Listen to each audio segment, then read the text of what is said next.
Hello and welcome to the Iconic.Connect, the news show.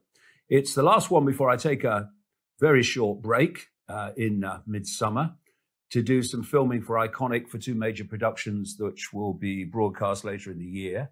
And meanwhile, there's a series I've done called Remember Who You Are for Iconic, and the first one of that series will be broadcast and available to see on June the 13th. And I'll be back with the ongoing Dot Connector from July the 3rd. Okay.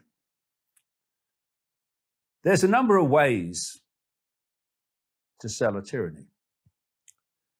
For instance, here's three. You can tell people this is going to happen. You can tell people what could happen, knowing it's the plan to happen.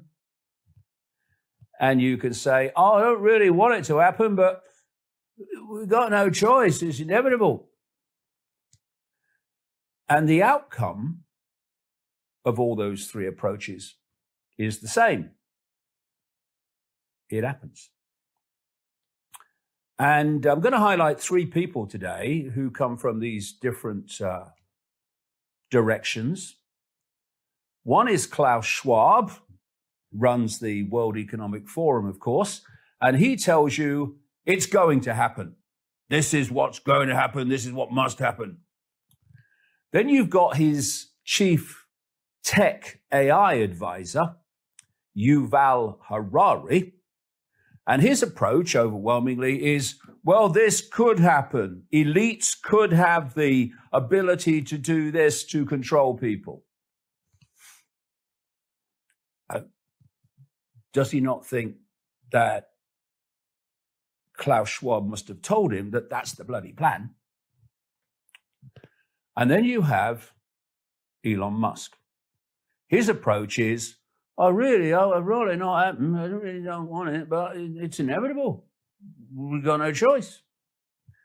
And like I say, the outcome of all three approaches is the same. And there's certainly those three agreed on so many things that you wouldn't think so, listening to Musk's rhetoric. And two of them are the connection of the human brain to artificial intelligence. So artificial intelligence becomes the human mind.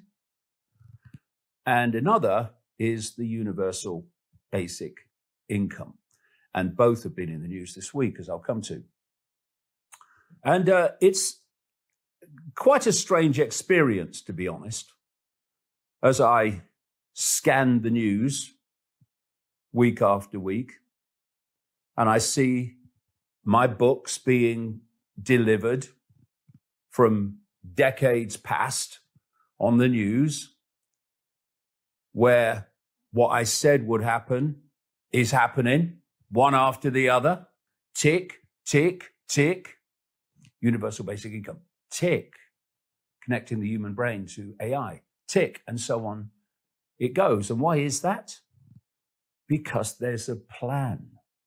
And if you uncover the plan, you can predict the future, as long as the plan does not have any intervention to stop it happening. And so there's a plan, and you have to sell it. You have to sell it not too bloody obviously, or too many people will cotton on to what's actually happening. You do it in increments, what I call the totalitarian tiptoe. You go from A to B to C. You go in as big a leap as you can without alerting too many people of the direction you're taking them. And then in the end, when you get more and more control, those leaps can get bigger and bigger. And so this is one of the stepping stones from this week. And this is the headline. Apple unveils $3,500 augmented reality headset. New Vision Pro is powered by your eyes, voice, and hands. No controllers needed.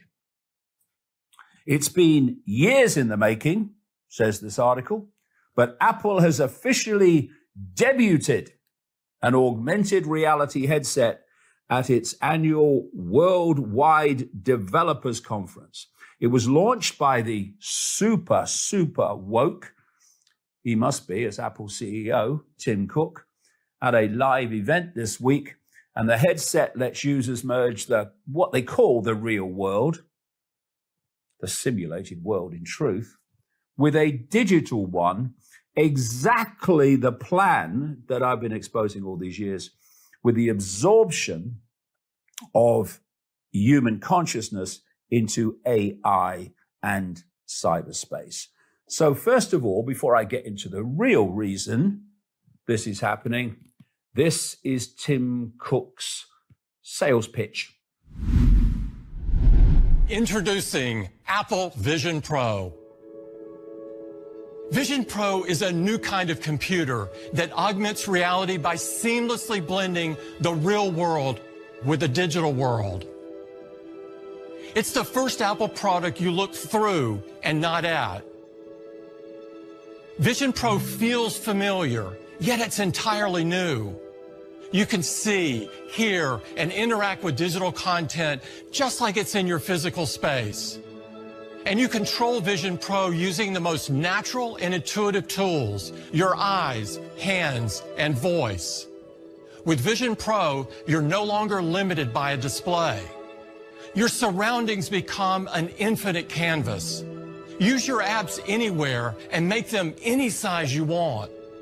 Capture photos and videos and relive your most important memories in an entirely new way. Watch your movies, shows, and sports, and immerse yourself in games on a giant screen surrounded by spatial audio. And connect with people as if you're sharing the same space. Whoa, how amazing that is, eh? So what's the real reason for all this? It's a totalitarian tiptoe to the absorption of human consciousness into artificial intelligence. And then the question comes, what is artificial intelligence? What if, in its most advanced, extreme state, it is a non-human alien mind? And that by connecting the brain to artificial intelligence, you are creating a hive human mind controlled by an alien force. That is what this is really all about. And you've got this sales pitch again, that it's going to make humans superhuman, like the gods, when the plan is to make them subhuman and just a computer terminal on an alien internet.